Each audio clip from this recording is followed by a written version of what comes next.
Welcome to Build the Business, where we talk about life, lessons learned, and what it's like to scale a multi-million-dollar business, and how it's not always what it seems. So in last episode, kind of our part one, we talked about 2025 and some takeaways from there. As we're already into 26, talk to us about goal planning and setting a north for the year ahead as a company, even as an individual if you want, and just kind of take us through your method for setting that up. Yeah, so I really work off of the framework of SMART goals. And so that's an acronym for specific, measurable, achievable, relevant, and time-bound. And so it has to check those boxes. So is it a specific goal? Do I have a way to measure that goal? Is that goal achievable? Like, it should stretch me, but it should also be achievable. And is it relevant to the environment that I'm in? Whether it's personal, marriage, family, business. You can apply it across the board. Well, like, is it a goal relevant to that thing? So if I'm setting a goal in my business, it wouldn't be relevant to say I have a goal of taking a space flight, right? It's not really relevant to my business. But you can use your acronym for individual pillars in your life. Yes. So that acronym works across all of the pillars. And then put a time on it. Like, it has to be time bound. Like, I will have this done by this date. Parkinson's law states that work expands to fill the time allotted. And so if you give somebody a 90-day window to complete a task, when do they start working on that? Day 85, if you're lucky. More like day 88 or day 89. So why don't we shrink that goal to 3 days? Yeah. Why don't we narrow that up and we say, I need that outcome in 3 days, not 90. And so that's how we can cram more in. Like, it forces us to be intentional with that. And then, kind of using the book, the 12-week year, like building our years in basically 12-week or, quarter increments. And so I need to think out in yearly goals, 5 years, 10 years. Like, the further it goes out, the more fluid and maybe hazy that goal is.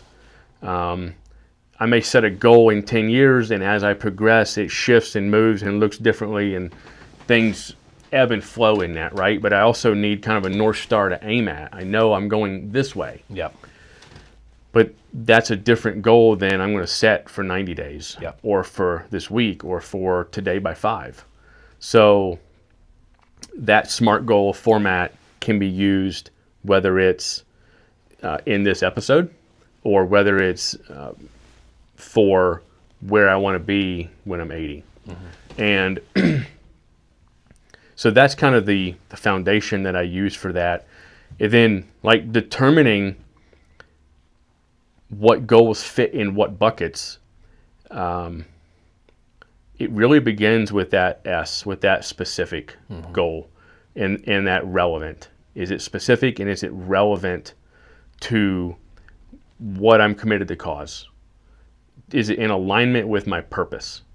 So if my purpose personally is to manufacture leaders for the kingdom, then my personal goals need to be around that. So it's going to keep me from creating a goal of maybe getting a degree in something that's irrelevant to who I am and where I'm going, right? And so it can keep me on the highway to what I say my stated purpose is. And so specifically relevant with a way to achieve it and measure it and to complete it. So talking a lot around that different ways, but just trying to hammer the point home of like, it's important that they fit in this format and they check these boxes, because it's a lot of people, like, you talk about like the commitment ladder, and so there's 4 rungs to the commitment ladder, and the bottom rung is I want to. So it'll be like, I want to lose 20 pounds, for instance, for somebody. Mm-hmm. Like, that is the lowest level of commitment that exists. I want to lose 20 pounds. There's nothing specifically measurable and time bound around that. Okay, you want to lose 20 pounds. By when? When are you going to do this thing? And then the next level of that commitment ladder is, I'll try. I'll try to lose 20 pounds by Q1, end of Q1, right? And so we've gotten a little more specific, but triers are liars. Like, we're not really committed. Yep. We're just trying. And then the third rung on that commitment ladder is, I will lose 20 pounds by the end of Q1 unless Christmas just is too much for me to deal with, and unless I'm too busy, or unless I'm too stressed, or until it's too hard, or so it's the third rung is I will, until, or unless. Yeah, and that one, in my mind, is like the I try and the I want to is often verbalized, but the unless is it's a hidden devil that is in our head that you don't really even realize it until it's like actually happening. Mm-hmm. Yeah, because what we're doing is we're leaving a back door open. Yeah. When we're not fully committed, we're leaving this back door open, and we're saying, I will lose 20 pounds unless I'm just hungry too often. Yeah. Right. And so we don't even realize that's happening. It's just happening automatically in our head. Yeah. It's just something that shows up. Yeah. And then the fourth and final rung is, I will lose 20 pounds by the end of Q1. Mm-hmm. Now, I may fall short of that goal, but if my commitment and my intent was top rung, mm-hmm. I will lose 20 pounds by the end of Q1. And pick whatever example you want. I'm just using this one. But if that is my intent, and that's what I'm committed to cause, and that's how I'm showing up, and I'm eating clean, and I'm working out, and I'm doing all of the things that I know to do to get me to that goal, and I get to the end of Q1 and I've lost 15, like, I'm not going to go crucify myself. Yeah. I can maybe look back objectively and say, yeah, you know what, I had a cheat day a week. Mm-hmm. Or I didn't exercise the way that I could have. Here's how I can improve. Here's where I fell short. Here's where I'm going to change. Or I may look back and say, hey, like, I showed up. Yeah. I showed up and I didn't hit my goal. Yeah. You know what? I'm going to have to redline this blueprint. And yeah. In that, you controlled the controllables, and what you can't control is how your body reacts. Yes. Like for that type of goal. So, yeah, like you said, don't crucify yourself for hitting 10 pounds or 15 or whatever and not hitting your mark. If you controlled the controllables and had the commitment level at the fourth rung, then, you did your part. You showed up. And you can't control how your body reacts to all of that. So yeah, and I'm not going to go take a header off the wagon and eat, 2 dozen cupcakes because I was 15 pounds, not 20. Yeah. Right. And so I think that's often what happens to people that I witness is they fall a little short of the goal. And so it's all lost. Yeah. And I say that because, again, I'm the worst criminal here. Right. I tend to hold myself to a level of perfection, and anything short of that perfection is a total L. Mm-hmm. It's not true. And I have to be able to look objectively at how I showed up and be honest with myself. Mm-hmm. And so goal setting is the same way. It's the same thing. So it involves that. It's all of that. And so, yes, I have yearly goals and I have yearly outcomes I want to influence. And some things may happen, and I have to renegotiate those goals. Yep. I set a goal in 25 to build a she shed for Becky, and I didn't get it done. I didn't even get it started, right? And I had to go renegotiate that goal for 26. And she understood there were unforeseeables that came up, and we did our best, but that just simply didn't happen. Yep. And but we accomplished a lot of other massive goals too. So there were wins in there, and I didn't get that one done. And could I have worked more hours? Sure, I could have, but I made a conscious effort that I didn't want to work those hours because it would have taken away from other goals, like dedicated family time, not working late. And there's days that I do that. There's days I set aside for that, and everyone knows. But then overarchingly, like, I don't want to break those goals either. And so that's the other thing with goal setting is sometimes we'll sacrifice these lower ones that we see as more inconsequential in pursuit of a bigger one. Mm-hmm. We really have to be aware of that, of like, no, like I told my family, I'm going to be home at 5:30 every night. I'm going to eat supper with them every night. And I'm going to be in the house after supper too, maybe 4 nights a week. And I'm not going to go outside and work, 6 nights a week. I could. Which one has the the more long-term effects? Yeah. Which one, and so, am I willing to give up that and say, oh, they'll be okay. They'll be there next week, tomorrow, next month. And so being very aware of like not breaking other goals in pursuit of a goal. And if I do, then I'm doing that from a place of awareness and agreement. Yeah, and you talked about life purpose a little bit and setting goals around that. And that took me back to just here in beginning of December, went to an event where it was focused around, your purpose as a person and how God created you. And I came away from that event with more clarity in my life. And, my purpose statement now lives in my daily life at Western, and my purpose is to create for the kingdom. And so, that came about in, the second week of December. So just, 4 weeks ago about. And during that, I was like, you know what?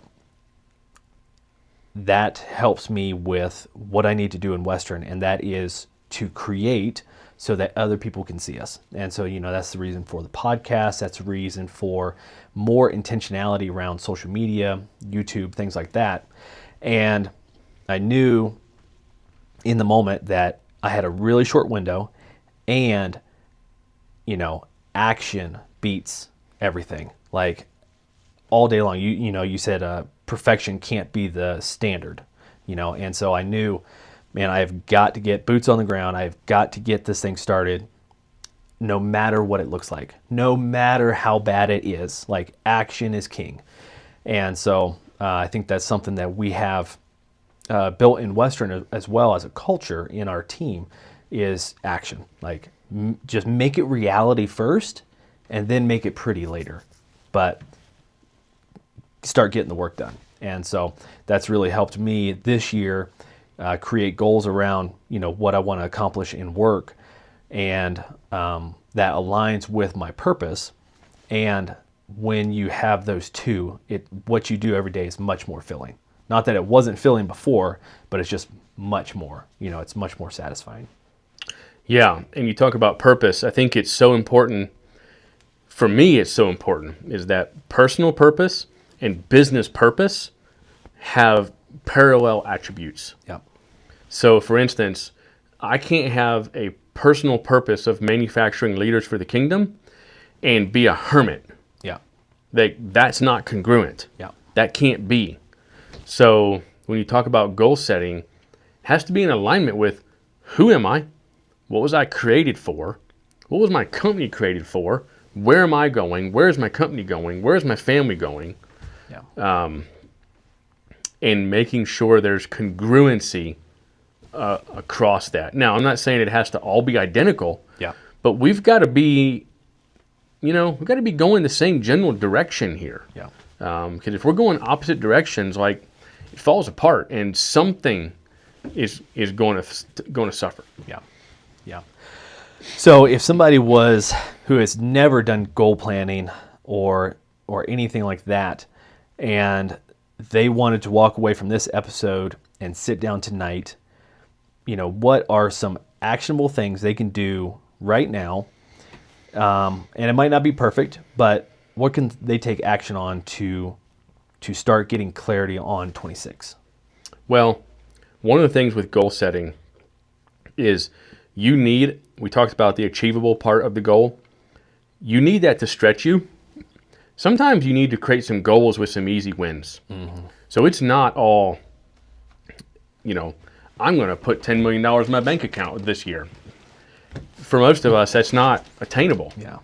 So it might be, I'm going to save $100 a week. You don't want to just create all your goals where they're just, slow lobs of the softball that you can knock out of the park. So it's creating a mix of like, hey, these are really going to push me. And maybe for a novice goal setter, you need to create ones with some easy wins. Because if you're creating goals you never hit, it could just dissuade you from goal setting. Yeah. And you could build a story that you're more of a failure than ever. And so, there's a mix in there, right? There's a mix in your portfolio. Yeah.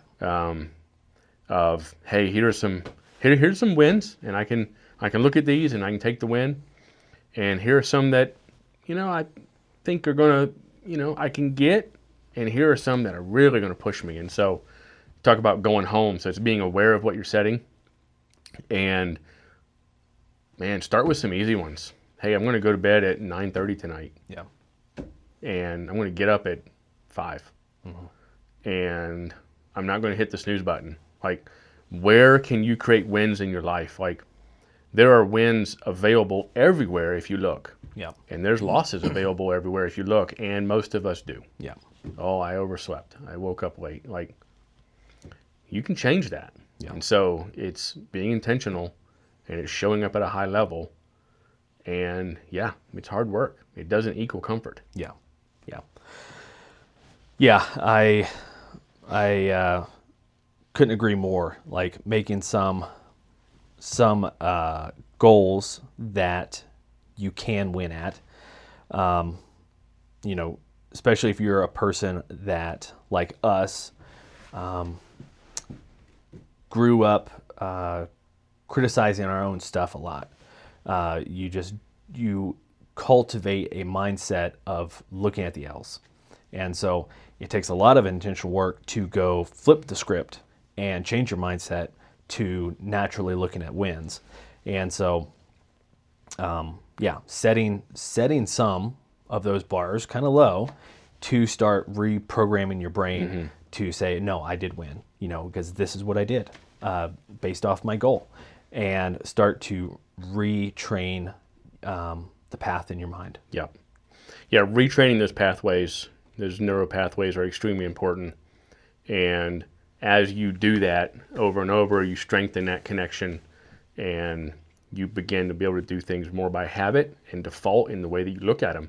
There's things we do by habit every day that have really strong neural pathways. And so some of those need broken, and some of those need reinforced, and some of those need built from scratch. Yeah. Yeah, and I think about New Year's resolutioners. Man, they've really did themselves a disservice, because often, like the most common one you hear of is, I'm going to go to the gym 5 days a week. And every time I hear that, I just cringe. I'm like, you are just setting yourself up for failure. Like, from going from 0 to 5, no one's going to do it. Basically, right? Like, not unless you have just the top rung commitment here. Like, set yourself up for success of saying, I'm going from never working out I'm going to go twice a week. And don't set any goals around that. Just say, I'm going to the gym twice a week, and now you get there, you've won, And so often people just set themselves up for heartache and just affirming those old thoughts. Yeah, and it's so easy to slip into that because we could set even a goal of, I'm going to go 2 days a week, but we say I'm going to go Tuesday morning and Thursday morning. Yeah. And then Tuesday morning something happens and we legit can't go. Yeah. So we beat ourselves up because we lost, we failed. So you could just go Tuesday night or Wednesday morning, or just shift it. Just red ink that thing. Yeah. And so it might not even be saying when you're going. You just, within this 7-day period, every 7-day period, I'm going to the gym twice. Yeah. That's what it is. And maybe that's how you start. Yeah. Until you fall into a rhythm or you know what works for you, and then you can build from that. But sometimes people are their own worst enemy, and I'm a people. Yeah. Yeah. Well, great. Appreciate your time, insight, and hopefully you guys can take just some nuggets from this episode and apply them to your life and get started. Get started today. Take action. Don't let perfection stall you out. And you don't have to think through all the different things. Just get started. Make it reality first. Make it better later. So that's a wrap for this episode. And remember, it's closer than you think.